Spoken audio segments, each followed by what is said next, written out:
all the way from California, San Diego, California. Thank you so much for joining today, Stefanie. Thank you for having me. What a pleasure. It's awesome to connect with you. I was listening to podcasts, I was listening to YouTube videos, and I kept coming across your incredible videos where you're talking about the campaigns that Surfrider is doing, but also all the politics and the policy and the lobbying that you do. It's really incredible. How did you get passionate about this? Where did this come from? Can you link it back to a time in your life? It's amazing. I've been asked that question a couple times, and I absolutely can link it back to where and how I was raised. So I was raised in Colorado, right by the mountains, and it was gorgeous. And my family spent tons of time outside. We were camping, rock climbing, kayaking, you name it. And so I had this great appreciation for nature at a very young age. And then I have a very particular memory of driving up to Boulder with my mom and seeing litter on the freeway or highway around us and telling her very, very young, it doesn't match, meaning like it doesn't match your clothes, the word match. And that just has stuck with me ever since. So I think being inculcated with nature had just set me on this course. And then both my parents were kind of activists. They were professors. They were really involved in their community. So I kind of had the best of both worlds from my parents. Really encouraging and just very active people. That's awesome. I think that is so important, right? How you were raised, kind of to think about things for yourself, to ask questions. Definitely, a lot of people who are raised by educators become activists. Isn't that interesting? It is. It really is. I mean, that's education and activism are how we change the world, right? And everybody is kind of, I think, seeing that more days than before. Yeah.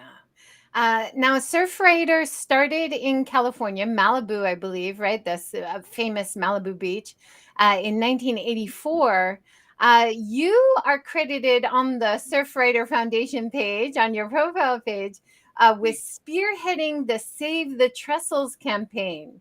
And I was watching the video today, and I love your quote about the reason you think it was so successful was the diversity of people that were so actively involved. I love your quote about even the old ladies who are knitting. They don't care about surfing, but they're part of this campaign to protect the area. Tell us a little bit about that campaign. It sounds great. Wow, that's so cool. It's funny. I did have 3 older women that would come to all the public hearings and knit. They would just sit there and knit. Um, we finally just ended the campaign. It was literally 20 years in the making. And the location of where they were proposing this toll road. So it was a 16-mile, 6-lane toll road. So it's a private entity. So you have to pay to get on it. And they wanted to shove it through. And people think I'm like exaggerating. And then you see the map and you're like, oh, they were literally going to put it through like the entire park, just like bifurcate the entire park. Coalition was kind of like the match. And so it was, this is some of the videos. It's so cool that you have this in the background playing, because this is what we did. We had people go and protest outside of the Capitol. We set up a press conference. We had people down at the trailhead educating everyone about what the impacts were. And I mean, honestly, Joy, the impacts were really, really intense. As you mentioned, there's so many resources there. This area is location to the village of Panhe, which is the Ashiman tribe that's there. And they have literally sacred sites where their family has used for millennia to conduct, ceremonies and all these wonderful things that come to it. The other thing is, it's home to 12 endangered species. And I could go on. Here you go. Look, you can kind of see where the map is. And because Southern California is so overdeveloped, we have this random swath of land that has not been developed because we have a military base. And so California, the state, rents the park from the federal government. And so essentially, we knew we had to protect the species that were there because they don't exist in other parts of Southern California. Because again, it's about 70 miles of just open space that does not exist. And at the same time, we knew we had cultural sites, environmental sites, and then Trestles. The bottom of this watershed is where Trestles is, the surf spot. And as you saw today, they're doing the the global competition at Trestles right now for surfing. So the amount of resources were so unavoidable that we felt that there was no way we could sit on the sidelines. And so we started this campaign really in 2000. Oh my gosh, really in 2000. Okay, was one of the very first hearings.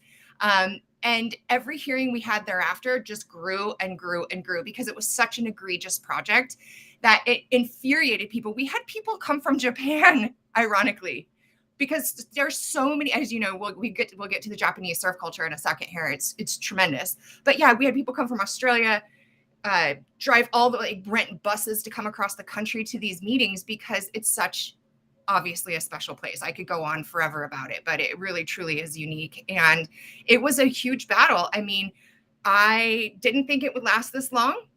And we finally put a nail in the coffin.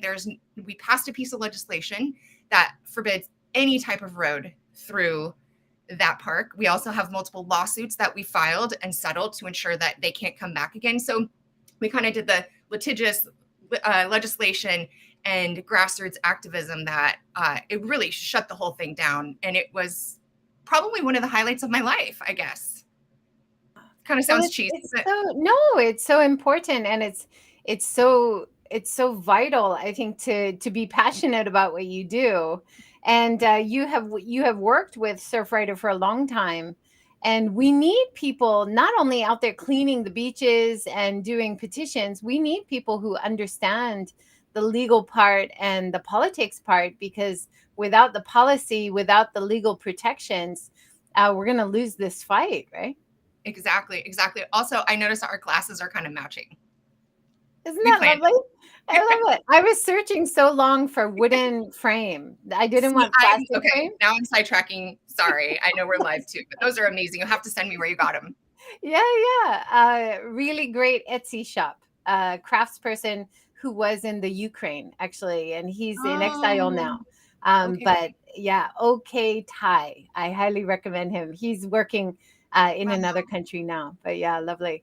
Let's talk a little bit, just backtrack about the main things that Surfrider does. So you're involved in kind of lobbying and policy making and analysis of how states in America are doing in terms of policy and implementation. I think that is so key in terms of looking forward. Not just our policies being making, but are they being carried out, right? Exactly. And that is really, truly, it's funny, we us advocates kind of don't like being called lobbyists, but at the end of the day, that's what we are.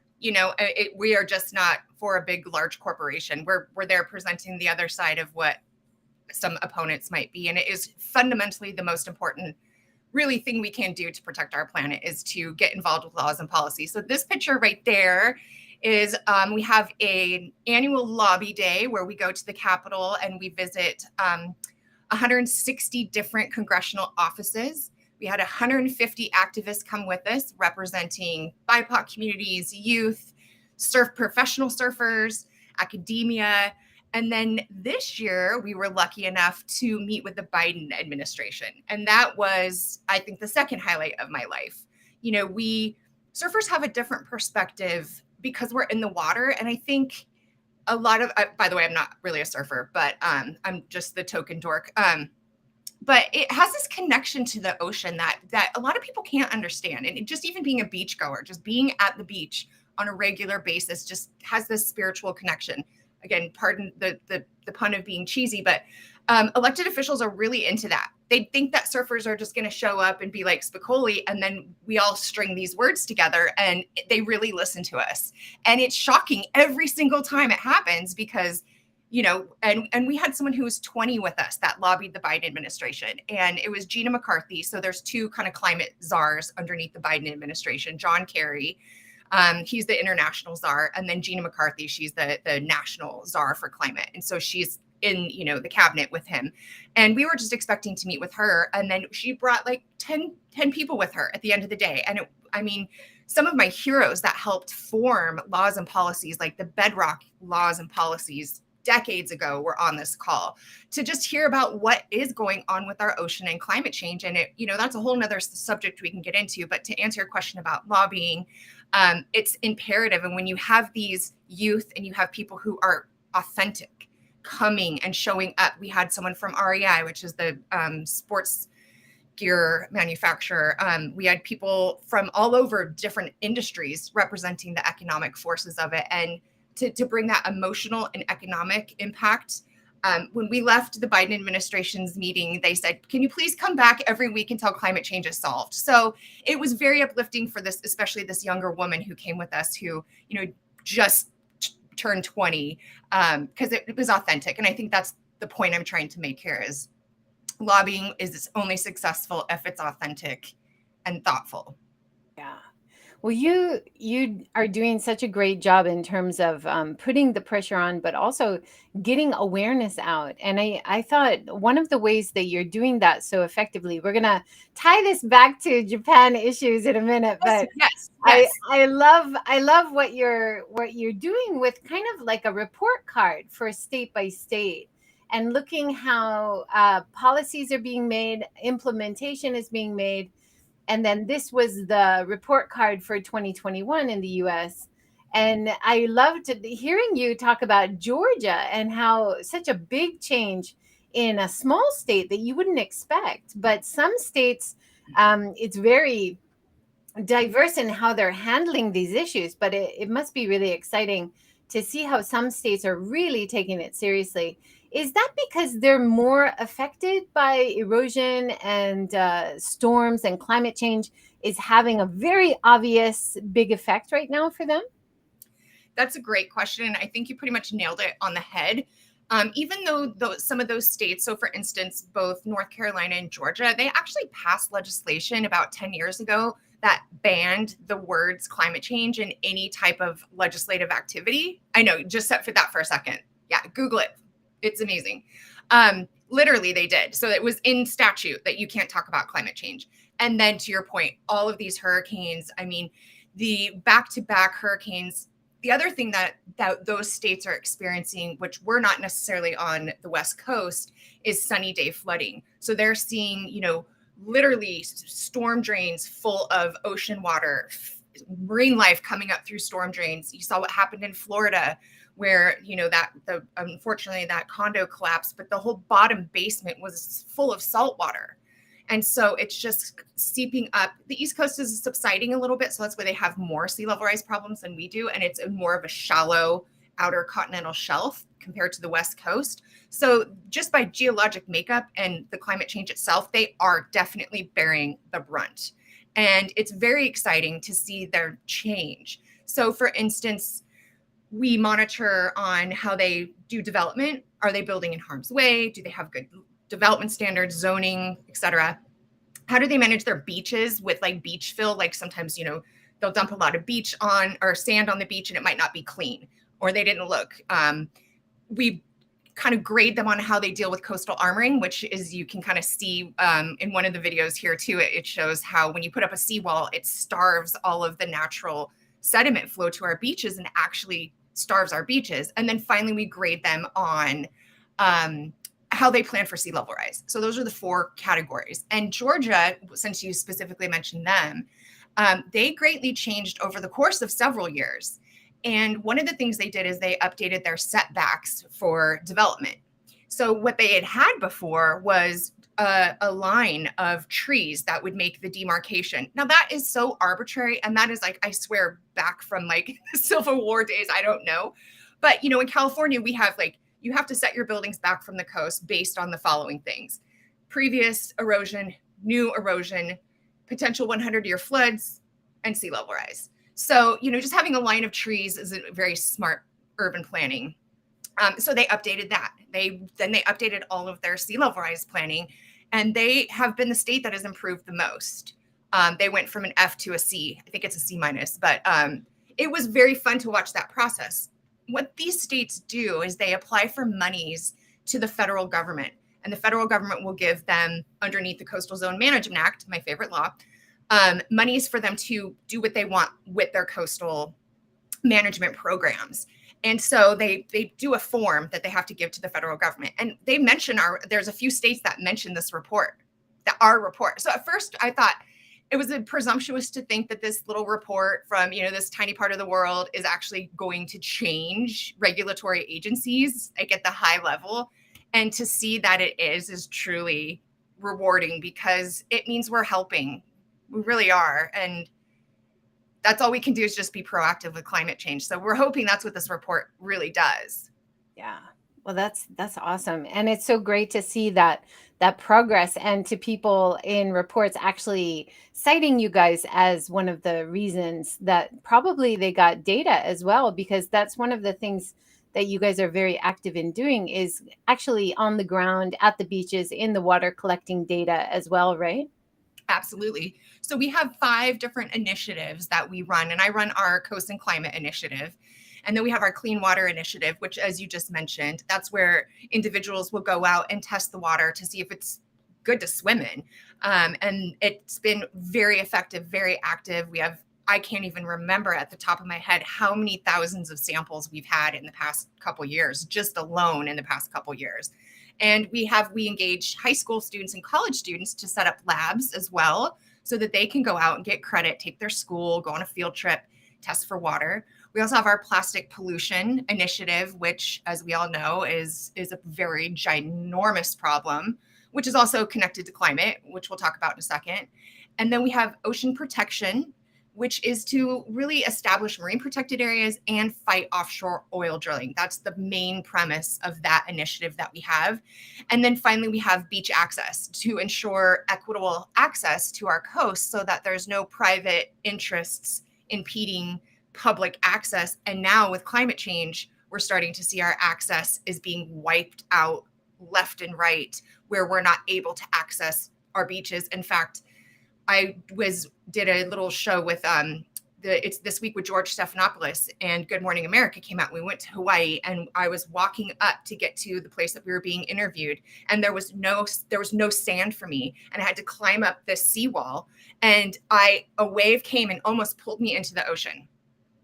And there you go. Like the access is being ripped out, and I almost went on national TV wet because I almost got pulled out into the ocean. So those things I'm seeing firsthand, our members are seeing firsthand. And again, everything really does connect to climate, all of those initiatives.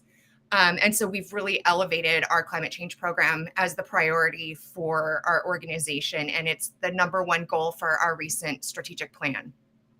Yeah, let's talk about disappearing coastlines and access to beaches a little bit, because I just recently went home. I grew up in Hawaii, always a big love of the ocean and the beaches. I've lived in Japan for a long time, and I hadn't been back home for a little while. And when I went back home this time, I work in tourism, and talking about how do you balance the needs of locals and the local environment with tourists. And I think Hawaii has so many wonderful examples of how they do that well. One of the things that I have always appreciated is that public access to any beach or natural area in Hawaii. You can't make a private beach.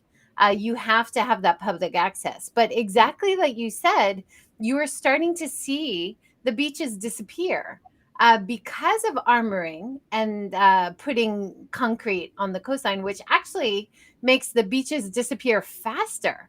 Isn't Which that is so counterintuitive? counterintuitive. But this is a huge problem around Japan. Japan has only like 1 or 2 beaches left, which are natural. This has been since the 1950s.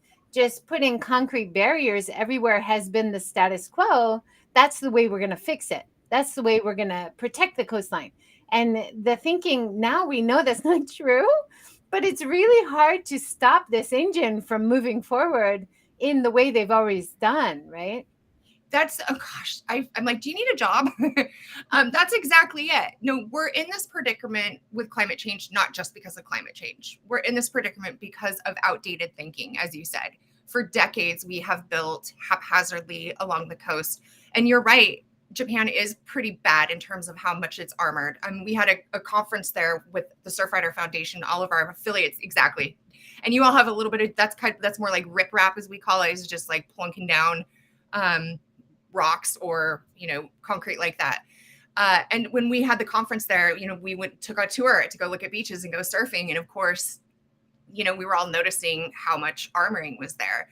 And it just is a false sense of security because it doesn't work. And as we've seen, it might protect a road for a little bit, but again, it's trapping all of the sediment behind the seawall. So the sand never gets to the beach and the beach will just be completely gone.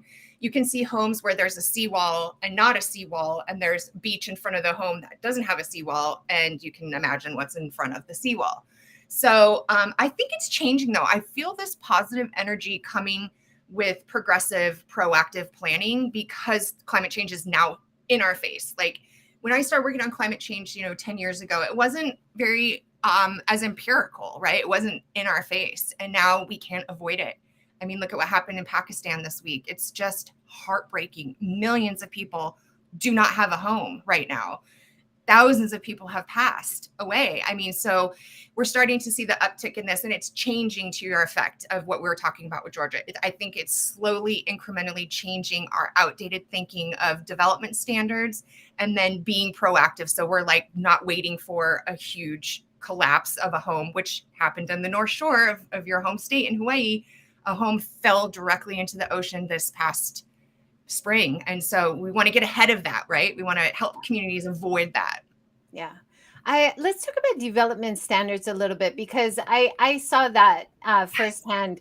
Very, $1 million homes right there on the coast, no protection. So you can see why they wanted that concrete barrier because it gives the illusion of protection.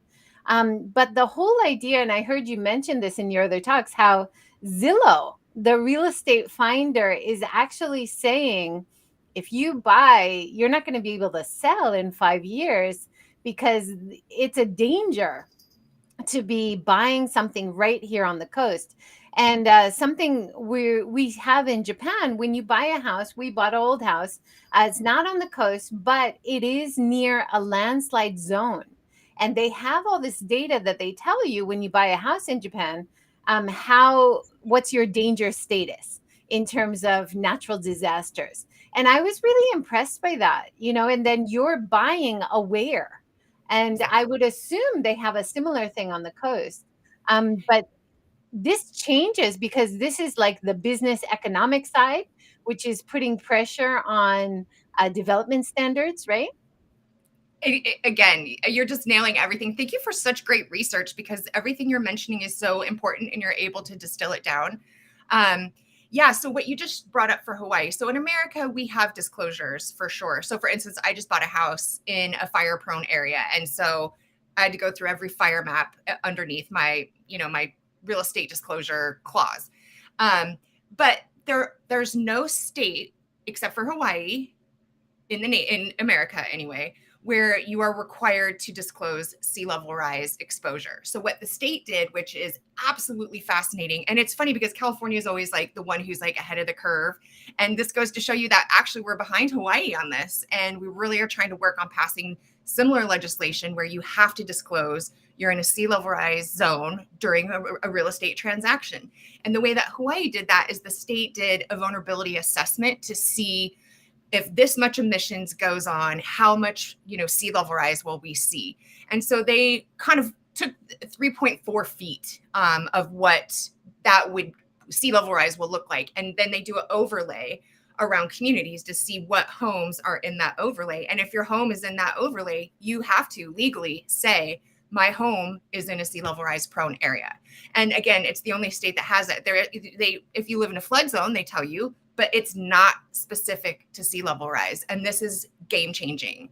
And to your point about pressure, development standards, when we were fighting this in Hawaii, the real estate industry was opposed to it the first year. They killed it. I mean, I'm not going to lie, they killed it. And talk about lobbyists, right? So we're on one side lobbying for, good things. And unfortunately, they came out strongly against it. But to our point at the beginning of this chat, I think that they're getting this consciousness because I feel that they know that there's culpability in their industry there's an ethical imperative here to inform people in their industry what is harmful and instead of running from it like they have in the past. So I, again, feel very positive about these changes that are coming up, that we are seeing industries that we've typically butted heads against, going, wow, we're going to do this same thing with the insurance industry. We're part of a coalition where it's primarily, there's like 4 environmental organizations: Surfrider, Natural Resources Defense Council, Wildlife Federation, and then a bunch of tax-paying insurance advocate groups, because at the end of the day, it costs us all money to keep building in harm's way. That's so true. And a lot of it, I think, is being spurred on faster because of economic reasons.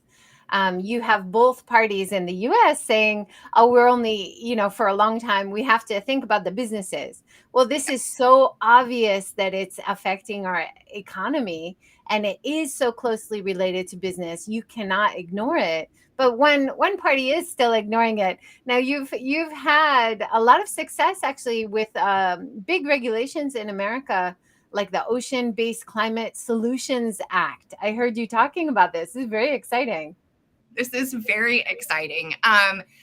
Wow, you're so great. Yeah, so there's a lot of legislation that I watch at the federal level, and that's my favorite thing to do for my job, is to kind of stalk legislation.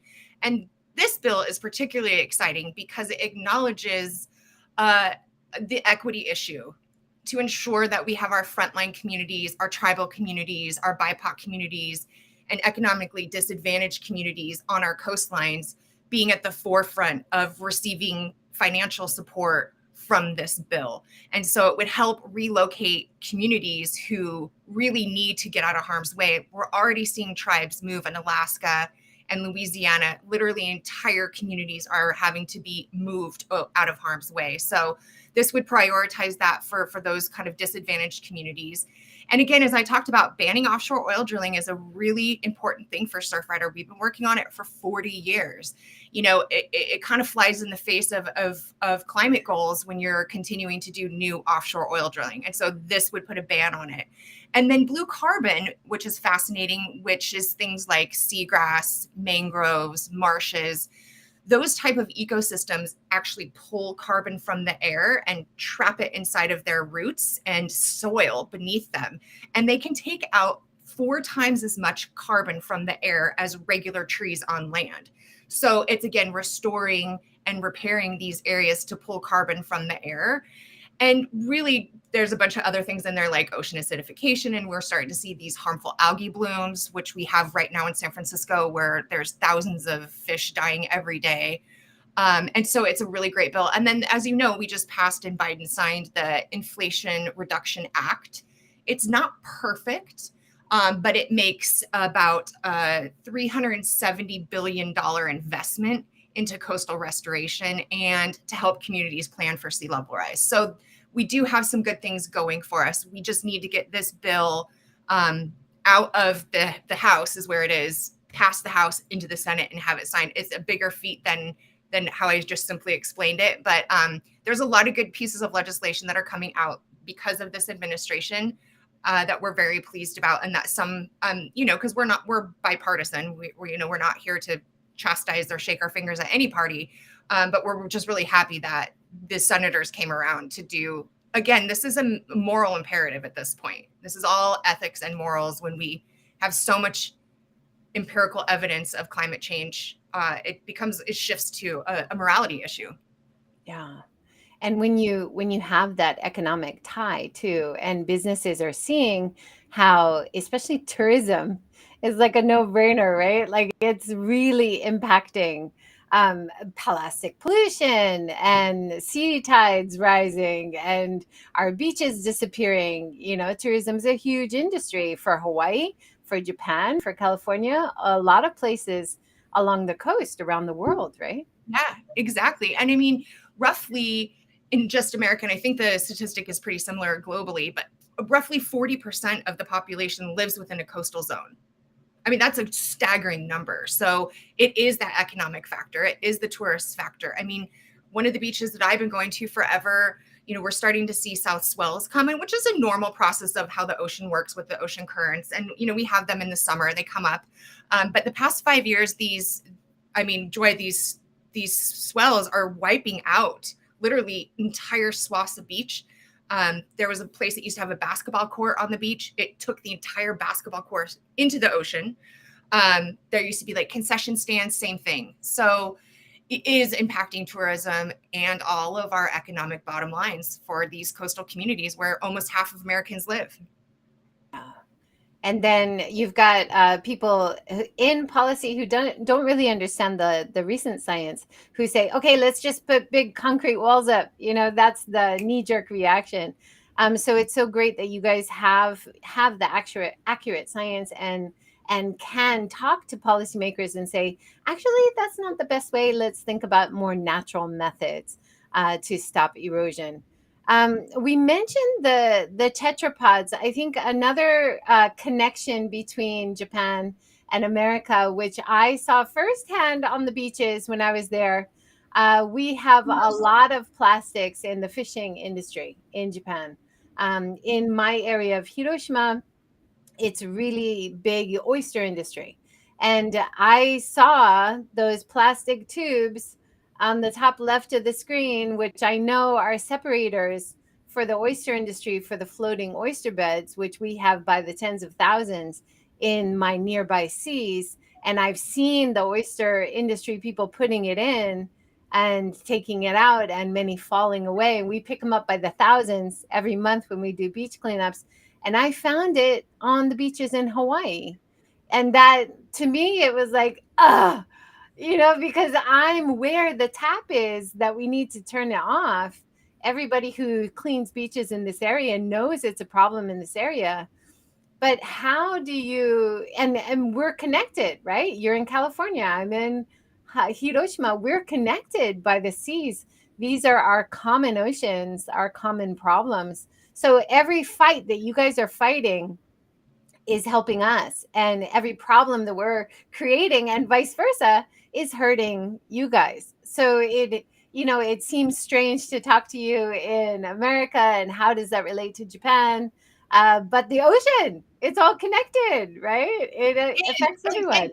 The thing about plastics, which I don't run that initiative, so my colleague was, I hopefully don't let her down, but the plastic pollution, again, nobody knew what was happening. So when I was in Hawaii in 1999, we're on the Big Island and we saw plastic everywhere.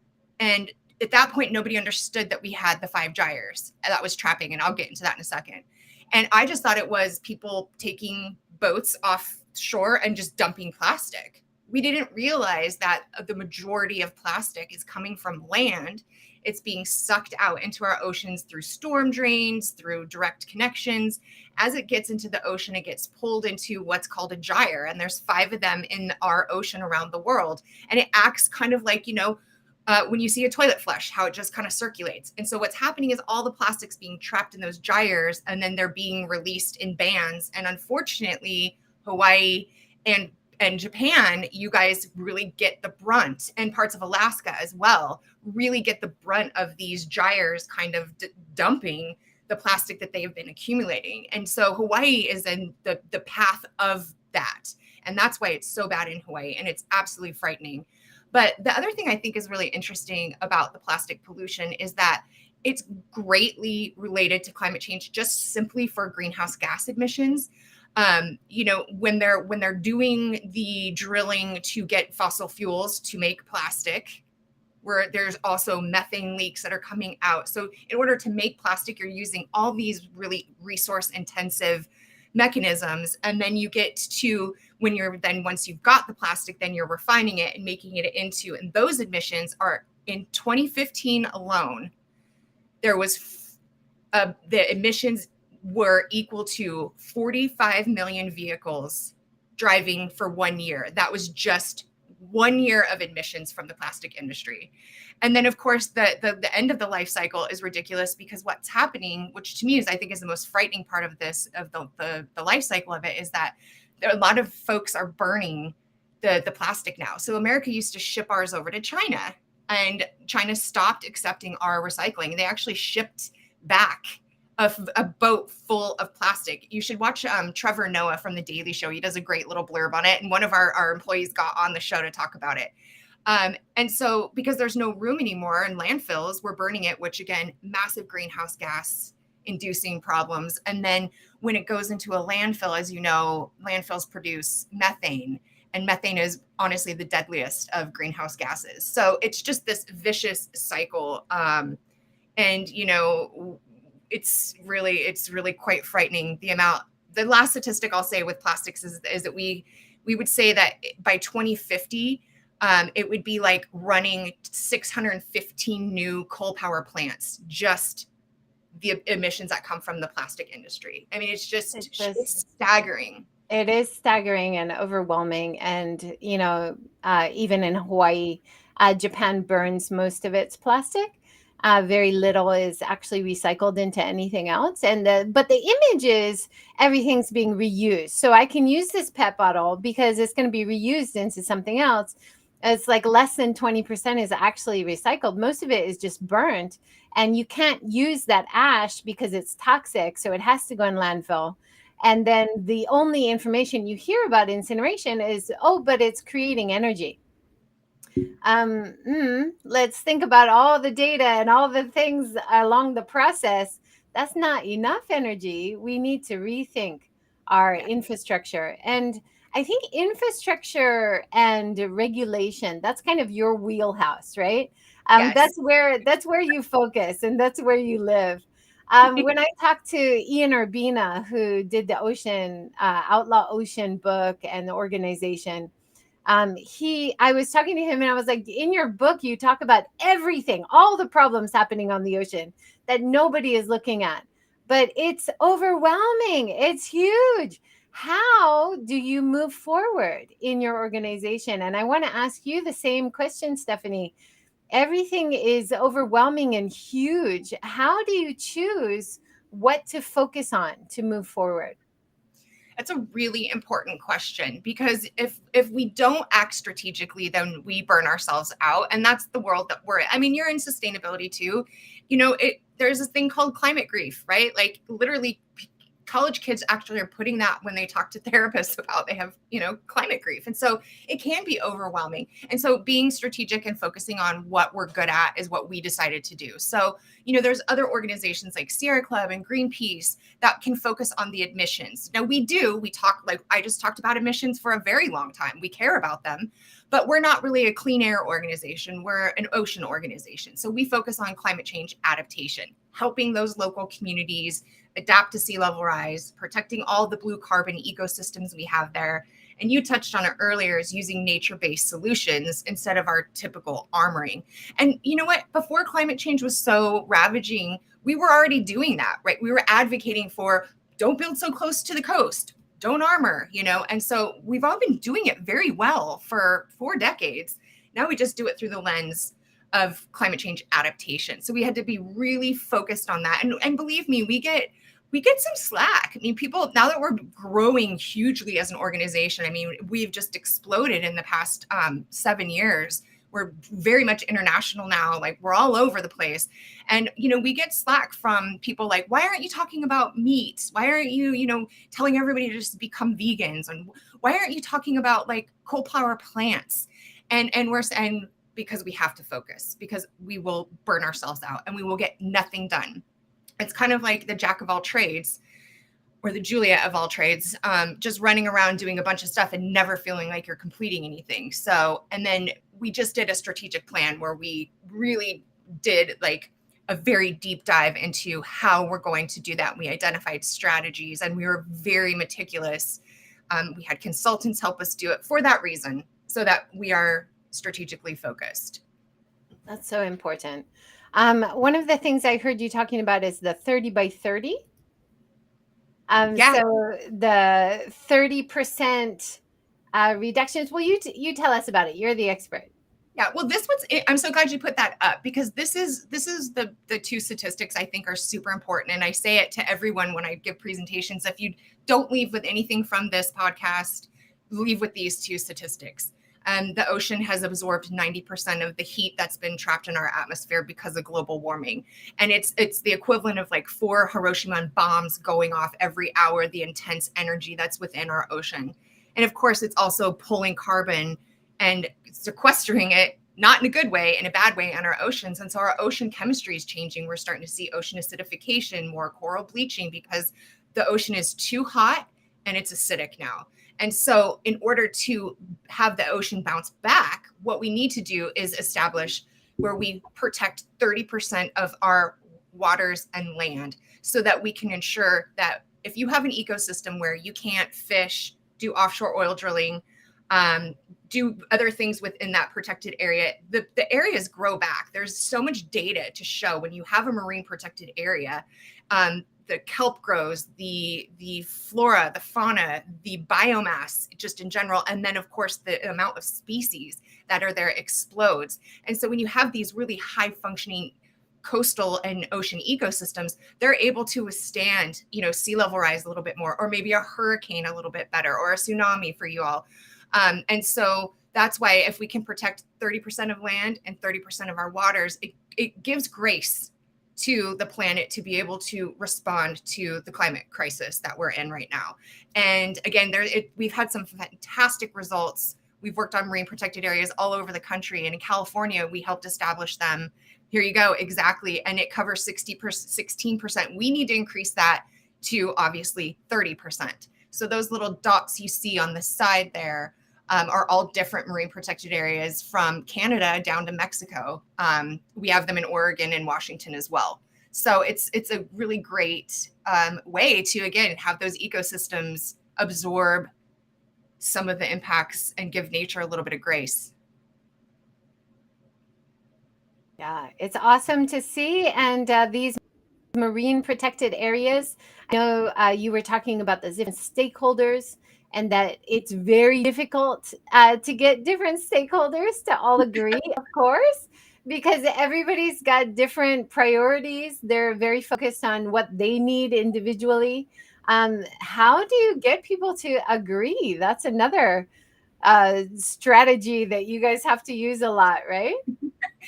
I am a little tongue in cheek right now because you can tell I've spent many sleepless nights doing this. And I think that's the other thing is like, we're basically lobbyists and negotiators at the end of the day, like to negotiate these terms, but then to do it again in a way that is is equitable to everyone, especially in America. I think we've overlooked the concept of equity, unfortunately, way more than we should have. And so it's kind of coming around to nip us a little bit. And so we're really having to focus on improving, what that looks like. But yeah, so the negotiations to set up a marine protected area is the hardest thing I've ever done in my entire life.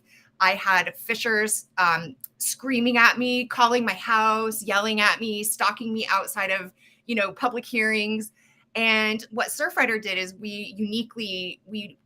because we have a lot of fishers that are in our organization, we're water women and men. I mean, that's literally the makeup of our organization. So compared to someone like, Sierra Club that doesn't have a lot of fishermen, they can be more, in their own little isolation, where we couldn't do that. So to be honest with you, what really worked is I can shoot pool really well and I can drink beer pretty good too.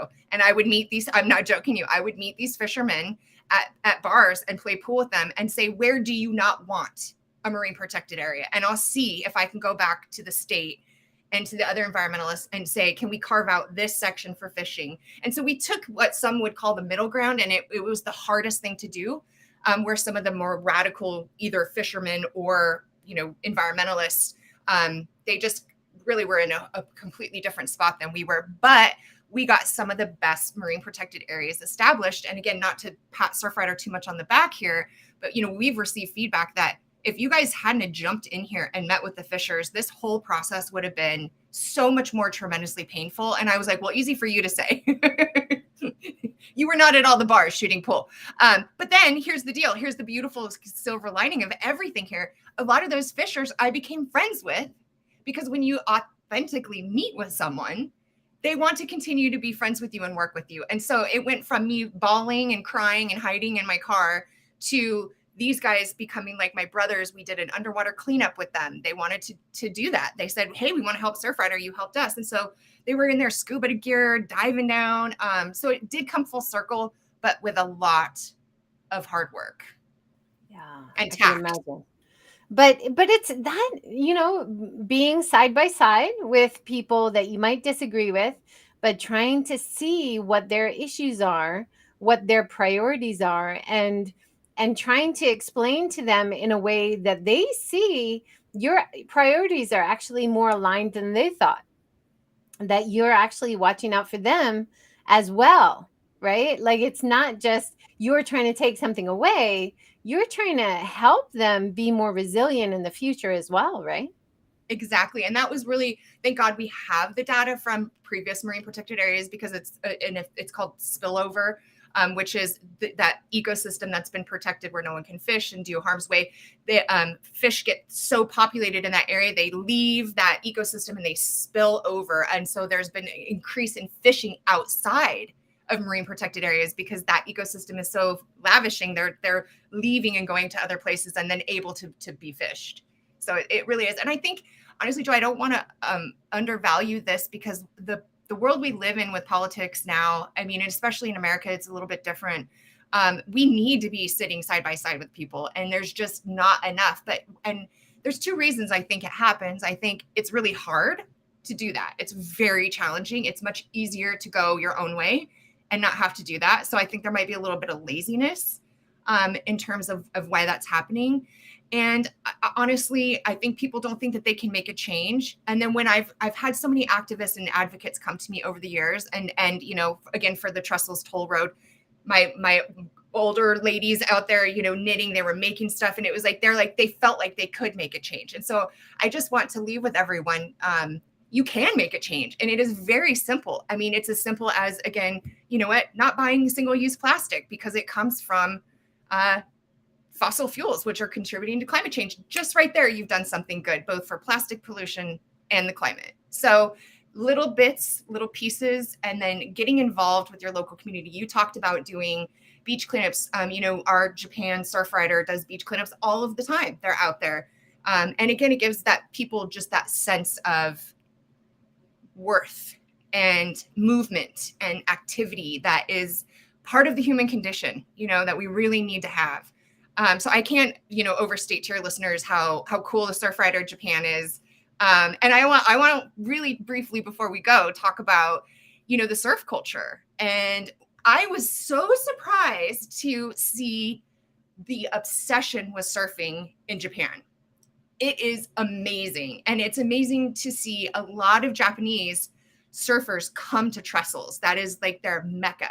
So I've been down there a bunch, and it's amazing to see that those two cultures are one and the same. And, the surf culture is the surf culture. It's same as it is in Japan as it is in California. So I thought that was a really cool connection to see. I surprised. I was like, God, this is almost like Hawaii vibe, right? In Japan, with the love of surfing. Definitely. We know a lot of surfers in our area who drive to the nearby coast. And it's very similar in Hawaii, and that love of the ocean, which then drives a passion to be more responsible in your life, but also to talk about it with your community and try to improve things in the oceans. So the surfers, yeah, are really, there's so many surf or environmental organizations around the world now. There It's is. really amazing. It used to just really be Surfrider, but now we have Surf Aid, which goes to different countries that are underdeveloped and helps individuals there. There's Save the Waves Coalition. There's Surfers Against Sewage in England. And so there is this great growth for it because, it is a sport, I'm not going to gloss over it, that will be very impacted by climate change. Just 3 feet of sea level rise, which some people predict could happen by 2050. California is using that as a measure, 3 feet by 2050, will wipe out the majority of surf spots around the world. And we've been working with some academics to do deeper research on what this looks like for surfing itself. But the preliminary research is pretty shocking in terms of it's upwards of like 80% of surf breaks in California with just 3 feet of sea level rise will go away.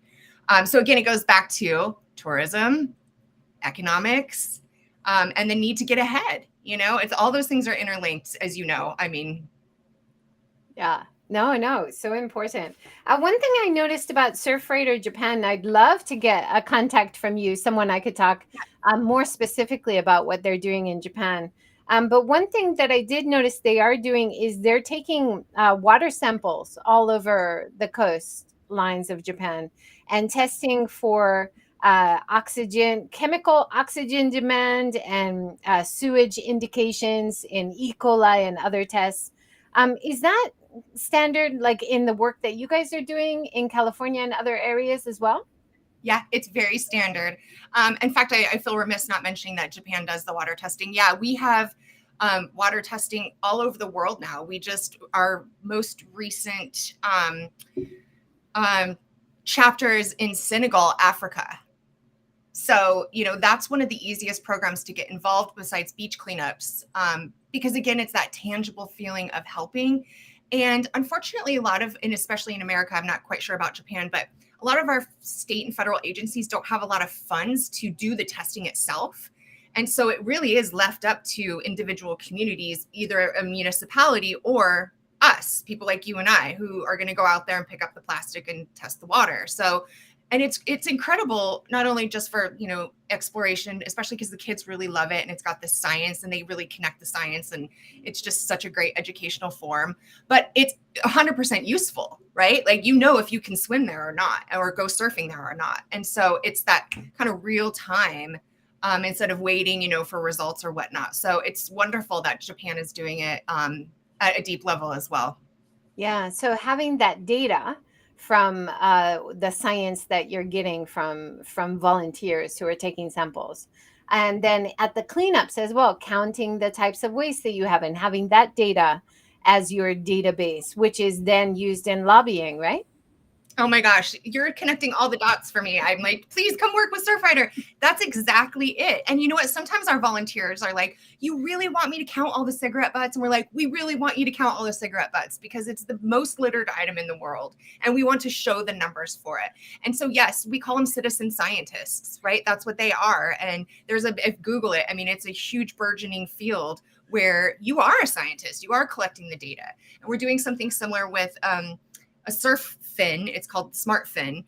It will go on longboards and stand-up paddle boards that will also in the future test for acidification, oxygen levels, and have a GPS. So if you're in one place where you've been surfing, but then it is breaking in a different place, well, is that sea level rise? More than likely if your GPS has changed. So we love citizen scientists because they do give us the data that we use to lobby. And if without it, we would really not have much of a leg to stand on. You really need economics and you need stats to do anything, whatever field you're in.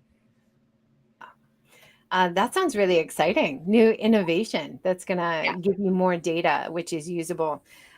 Big question. If you could make a regulation that was implemented around the world to make a big change on the ocean health and our future health as humans on this planet, is there any one or two things that you would say really should be done worldwide? Yes. Very great question. It's not big. It's what I think about every waking minute of my life, I feel like.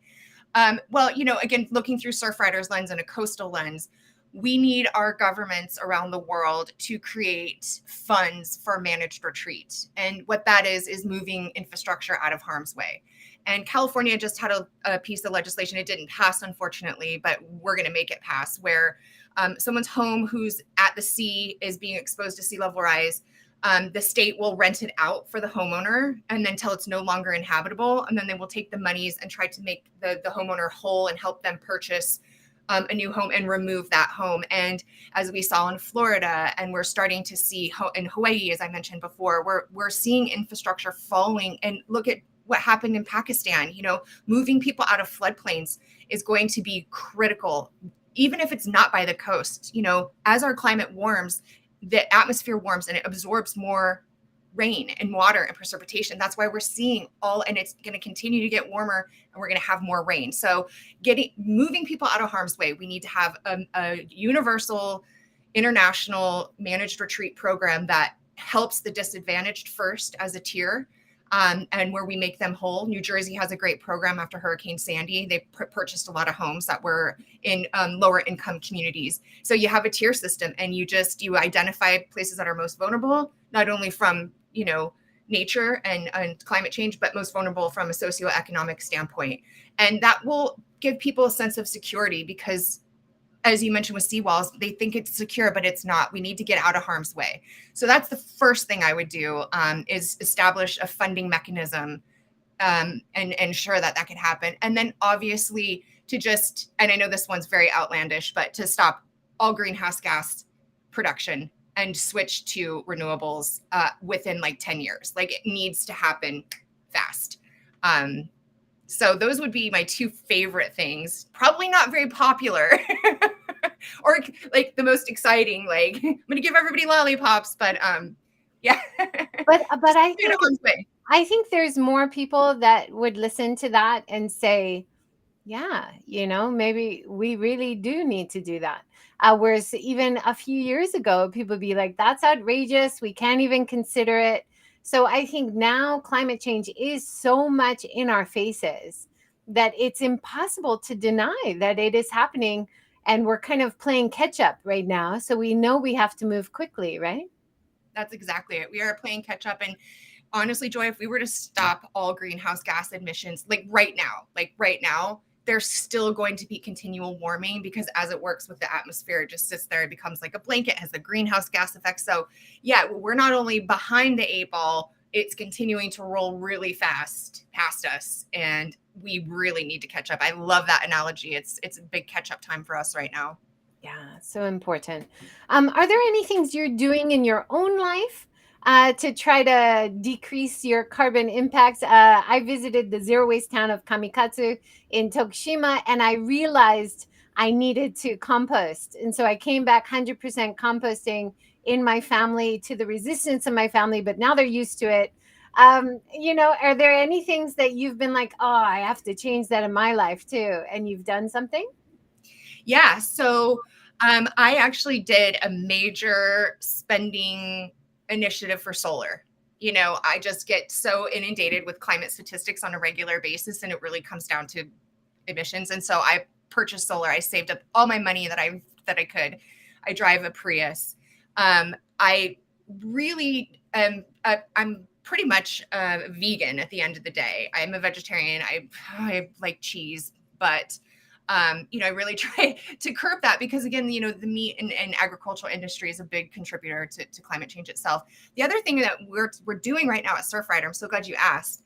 We're doing things that you can do by yourself at your home to curb climate change. And I hope my marketing team doesn't get mad because it's not out yet and I might be giving away the goods, but we're making little videos like what can you do in your kitchen. So it's buying local. I mean, the huge portion of shipping food around the world and communities is huge with greenhouse gases. So kind of grow your own, even if you just have herbs on your counter, right? You're not buying that plastic. It's just, you can put a little, pot there.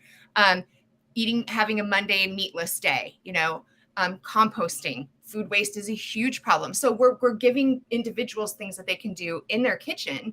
And then we're also giving them what they can do in their home. And one of the things is, that's become unfortunate is these unsustainable brands, where it's like I hate to use the word fast fashion, but it's extremely climate intensive and the clothes and the garments are made poorly. So they're wasted and there just put into the landfill. So we have a little tutorial on how to take an old flannel and to cut them into really cool napkins that you can put on your table. So upcycling everything. And then we have what can you do outside of your house for climate change? And that is, we call it ocean friendly gardens, where you're taking out, in America, we're obsessed with our green grass. You take out that green grass and you put in native species and the soil. And again, it absorbs the carbon. So you can feel like you're doing something. My previous house that I just sold, I had done that. I sunk a bunch of money into making an ocean friendly garden because again, I felt like it's going to pull carbon from the air and that's something I can help. And then another thing we suggest is we have ocean friendly restaurants, which I believe Japan participates in as well, where again, we're looking at zero waste, right? Again, that's climate, plastic goes hand in hand. And we partnered with hundreds of restaurants in America where they kind of take a pledge with us. So they say, no single-use plastic, no straws, sustainably sourced fish. Some of them do, some of them don't do the fish thing, but it really just gives businesses a way to also feel like they're having a play in the plastic pollution conundrum that we have. And so it's like you can do things in your house, outside of your house, in your kitchen, in your closet, all these little things add up. And I'm really excited to see how these videos come out, because I think it's pretty applicable to most of us.